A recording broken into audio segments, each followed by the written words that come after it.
रात के ठीक 3 बजे मेरी सास ने मुझे धक्के देकर घर से निकाल दिया क्योंकि अमेरिका से मेरी नंद और इसका शौहर आ रहे थे और मेरा कमरा नहीं था। शौहर की मौत के बाद मेरी सास ही इसकी पेंशन अपने पास रखती।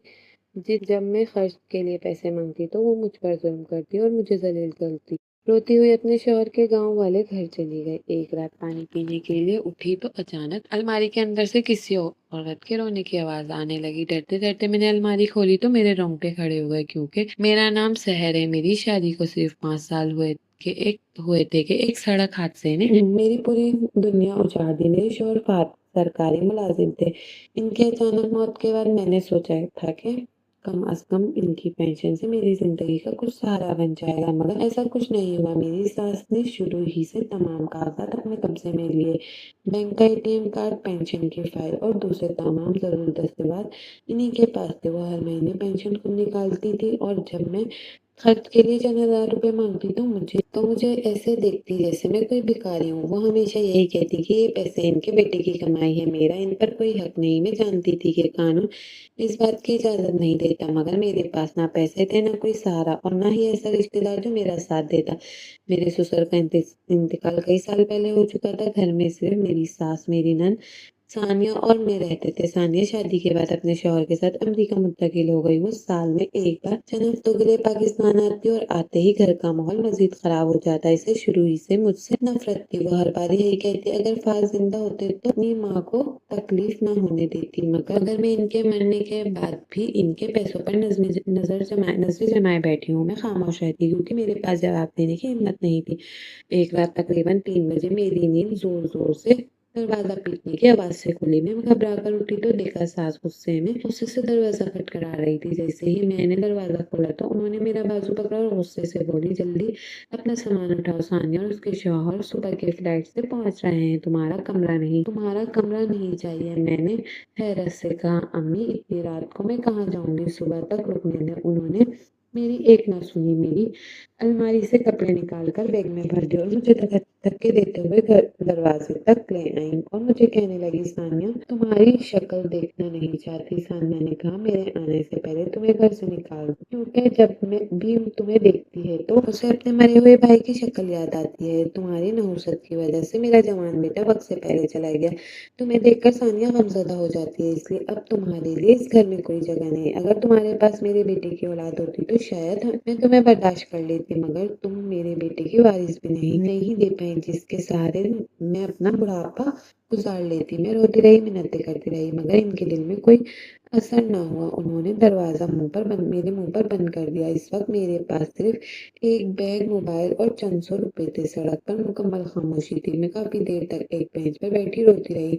फिर अचानक मुझे फहद की बात आई। शादी के बाद एक बार वो मुझे अपने आबाई गांव ले गए थे। वहां उनका पुराना घर था जो कई बरसों से बंद पड़ा था। उन्होंने हंसते हुए कहा, अगर कभी जिंदगी में तुम्हें कहीं पनाह ना मिले तो इस घर की चाबी हमेशा महफूज रखना। वो चाबी आज भी मेरे पर्स में मौजूद थी। शायद फहद को भी खुद अंदाजा नहीं था कि एक दिन वाकई मुझे इसकी जरूरत पड़ जाएगी। सुबह होते ही मैं बस में बैठकर गांव रवाना हुई। तकरीबन 4 घंटे बाद वहां पहुंची। घर काफी अरसे से बंद था। दरवाजे पर गर्द जमी हुई थी और सहन में घास उग आई थी। आसपास के चंद पड़ोसी मुझे देखकर हैरान हुए। उन्होंने बताया कि कई महीनों से इस घर में कोई नहीं आया। मैंने घर की सफाई शुरू की और शाम तक एक कमरा रहने के काबिल बना लिया। रात को पहली बार मुझे सुकून का एहसास हुआ। अगरचे घर पुराना था, कम अज कम मुझे जलील करने वाला कोई नहीं था। मैं सादा सा खाना खाया और थकन की वजह से जल्द सो गई।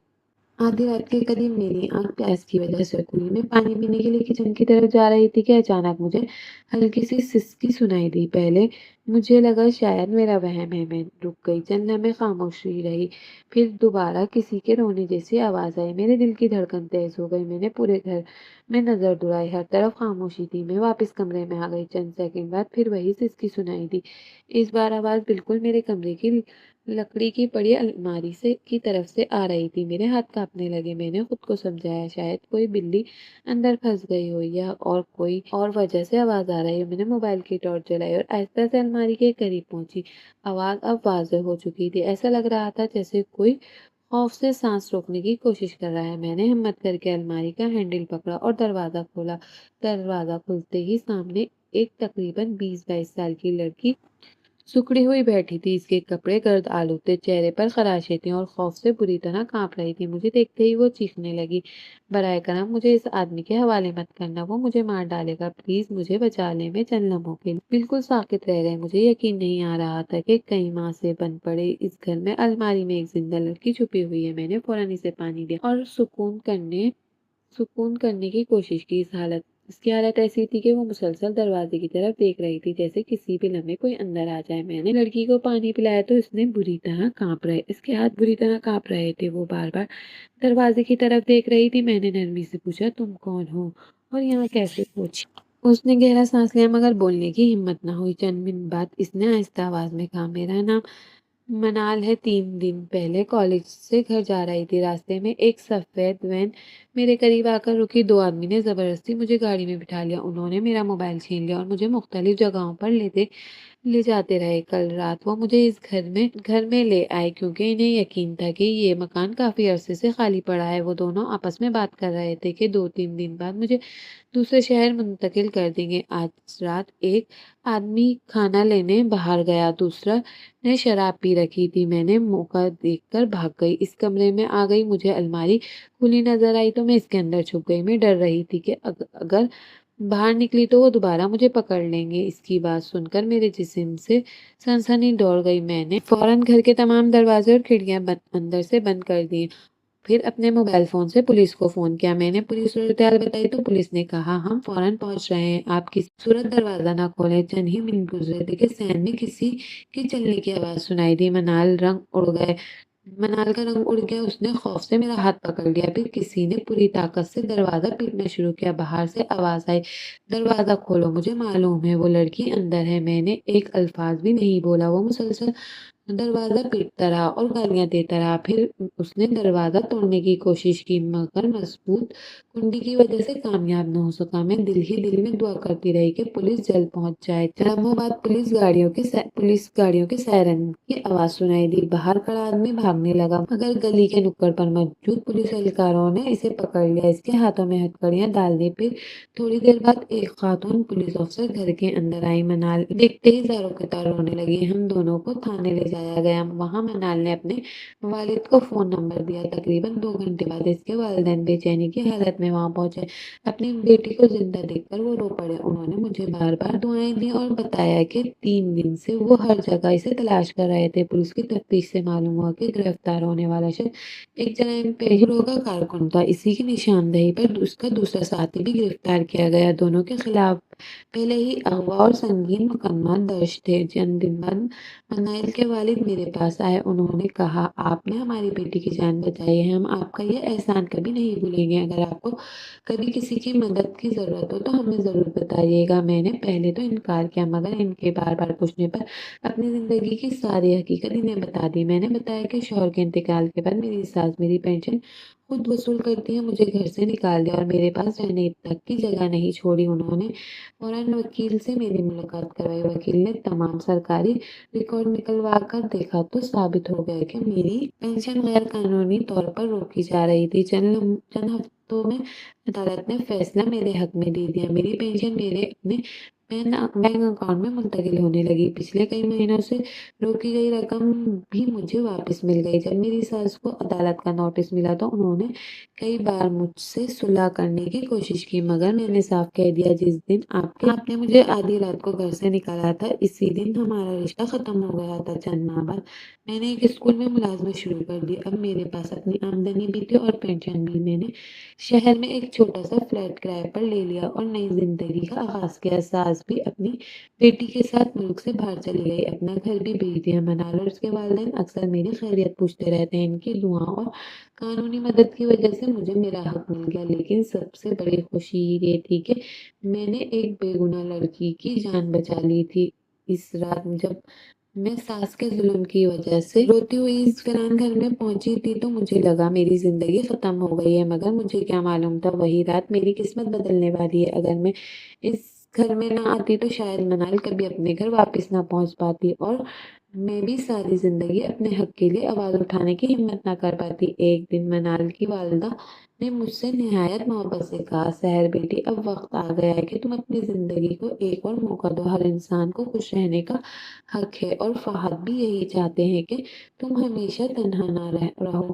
پہلے تو میں نے صاف انکار کر دیا کیونکہ میرے دل میں دوبارہ شادی کا خوف بیٹھ چکا تھا، مگر انہوں نے مجھ پر دباؤ نہیں ڈالا۔ انہوں نے کبھی مجھ پر دباؤ نہیں ڈالا۔ چند ماہ بعد انہوں نے اپنے ایک قریبی رشتے دار عارف کے بارے میں بتایا۔ عارف ایک شریف، تعلیم یافتہ، با اخلاق انسان تھا۔ چند سال پہلے بیماری کے باعث اس کی بیوی انتقال کر چکی تھی۔ اس نے دوبارہ شادی نہیں کی تھی کیونکہ وہ صرف ایک ہی شریک حیات چاہتا تھا جو عزت اور اعتماد کے ساتھ زندگی گزارنا چاہے۔ منال کے والد نے اسے میری پوری کہانی بتائی تو اس نے صرف ایک بات کہی، مجھے سحر کے ماضی سے کوئی مسئلہ نہیں، انسان کا کردار اہم ہوتا ہے، اس کے ساتھ پیش آنے والے حادثات نہیں۔ پھر ہم دونوں خاندانوں کی موجودگی میں ہماری چند ملاقاتیں ہوئیں۔ عارف نے کبھی مجھ سے غیر ضروری سوال نہیں کیے اور نہ ہی میرے زخموں کو اڑنے کی کوشش کی۔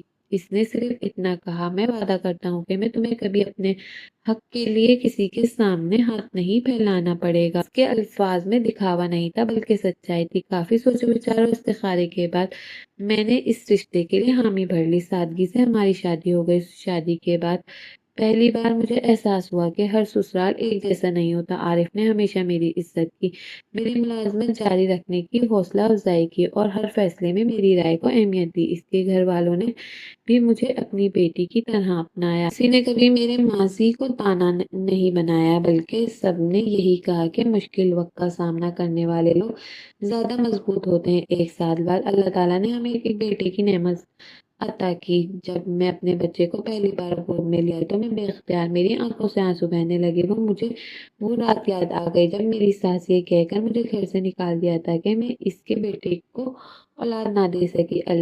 آج اللہ نے مجھے ایک ایسا گھر، محبت کرنے والا شوہر اور پیارا سا بیٹا عطا کر دیا جہاں میری عزت تھی اور میری اپنی پہچان تھی۔ عارف نے بچے کو گود میں اٹھا کر مسکراتے ہوئے کہا، یہ ہمارا سب سے قیمتی تحفہ ہے۔ اس لمحے مجھے یقین ہو گیا کہ اللہ جب کسی دروازے کو بند کرتا ہے تو اس سے کہیں بہتر دروازہ ضرور کھول دیتا ہے۔ اگرچہ ماضی کے زخم کبھی مکمل طور پر نہیں مٹتے مگر محبت، احترام اور اعتماد یہ بھر ضرور دیتا ہے۔ آج میں اپنی نئی زندگی میں خوش ہوں، اپنے شوہر اور بچے کے ساتھ سکون سے رہ رہی ہوں اور ہر روز اللہ کا شکر ادا کرتی ہوں کہ ایک خوفناک رات کے بعد اسی نے میری قسمت کو ایسی خوشیوں سے بھر دیا جن کا میں نے کبھی تصور بھی نہیں کیا تھا۔